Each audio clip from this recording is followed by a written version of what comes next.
اعوذ باللہ من الشیطان الرجیم بسم اللہ الرحمن الرحیم۔ یکم رمضان المبارک، رزق میں برکت کا وظیفہ۔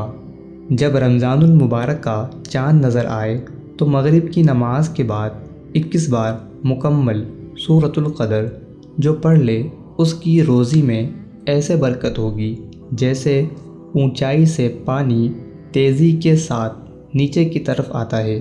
اللہ تعالیٰ نے چاہا تو اتنی ہی تیزی سے مال اور دولت اس کی طرف بڑھے گا اور انشاءاللہ العزیز اس کی تنگ دستی دور ہو جائے گی۔ سورۃ القدر یہ ہے۔ بسم اللہ الرحمن الرحیم۔